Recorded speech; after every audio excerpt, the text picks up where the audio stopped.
CPM এর একটা অভিযোগ আসে, বিজেপি আর তৃণমূল নাকি তলে তলে এক। ওই জন্য সিপিএম এর ভোটটা বিজেপিতে ট্রান্সফার হয়ে যায়। ওরা এত বেশি বিজেপি বিরোধী, ওদের শত বড় বড় নেতা যদি 10 মিনিট বক্তৃতা করে তার 9.5 মিনিট তৃণমূলের বিরুদ্ধে বলে, বিজেপির বিরুদ্ধে ওরা 30 সেকেন্ড সময় দেয়। আপনারা মনে করেন যে গোটা দেশের রাজনীতিতে তৃণমূলের ছাপ রাখার বেশ কিছু জায়গা রয়েছে? করছি তো। আমরা লাস্ট পার্লামেন্ট সেশনে দেখুন, সবচেয়ে যারা প্রবল প্রতিবাদ প্রতিরোধ করেছে তারা তৃণমূল কংগ্রেস।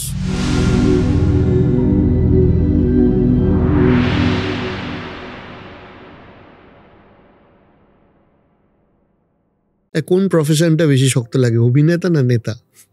না, অভিনেতা তো দেখুন, অভিনেতা যেহেতু আপনি অন্যের চরিত্র করছেন সেটা বেশি কষ্টকর।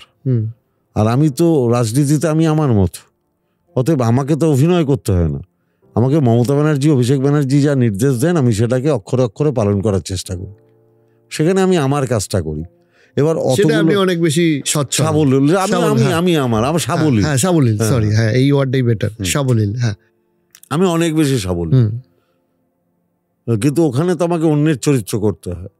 স্বাভাবিকভাবে তার কি ব্যাপার, তার কি, এগুলো অনেক অনুশীলন করতে হয়। ওটা কম্পারেটিভলি টাফ। পলিটিক্যাল মানুষ, আমার পলিটিক্সের প্রশ্নই বারবার মাথায় আসছে আপনার সাথে কথা বলতে বলতে। সিপিএম এর একটা অভিযোগ আসে, একটা তথ্য ওরা নিয়ে এসছে, সেটা হচ্ছে মূল তথ্য, অর্থাৎ বিজেপি আর তৃণমূল নাকি তলে তলে এক। সো এইটা নিয়ে একজন তৃণমূলের নেতা হিসেবে বা ব্যক্তিত্ব হিসেবে আপনার কি মনে হয় এই যে মূল তথ্যটা নিয়ে? ওই জন্য সিপিএম এর ভোটটা বিজেপিতে ট্রান্সফার হয়ে যায়।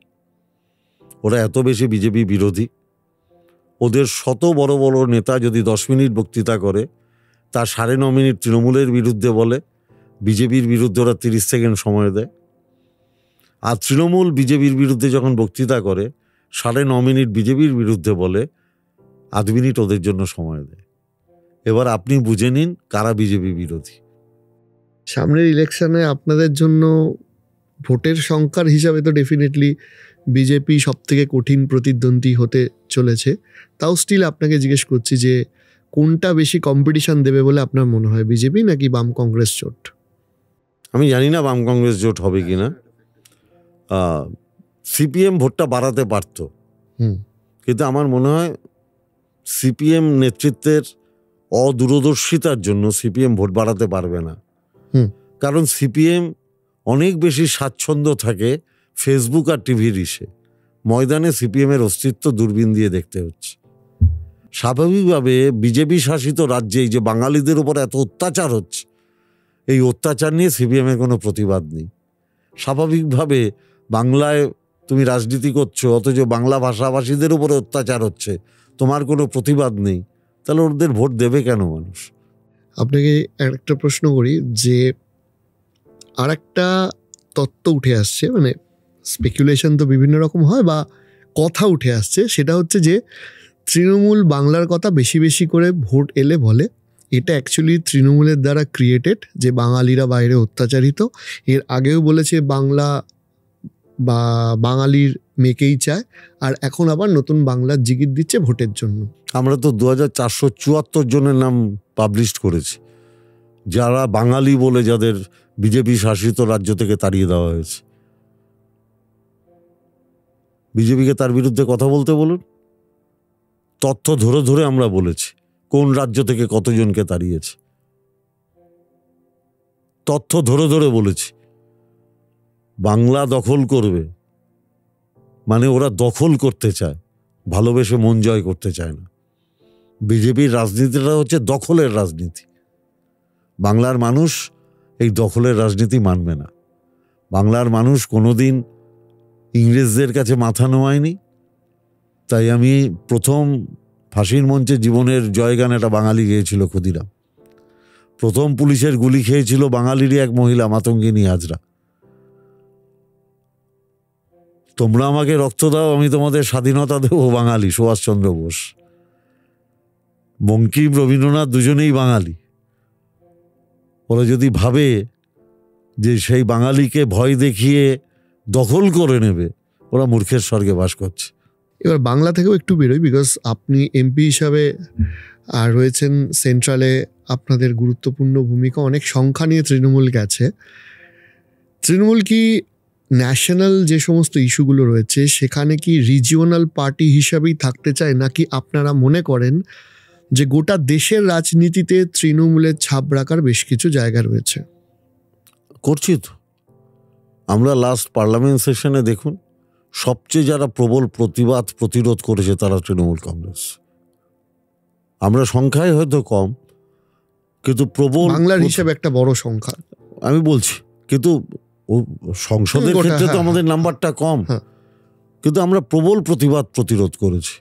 এবং যার জন্য তৃণমূল কংগ্রেস অভিষেক বন্দ্যোপাধ্যায়ের নেতৃত্বে যখন মমতা ব্যানার্জি ওনাকে সংসদীয় দলের দায়িত্ব দিলেন, তারপরে আমরা বারংবার খবরের শিরোনামে এসেছি প্রতিবাদ করা।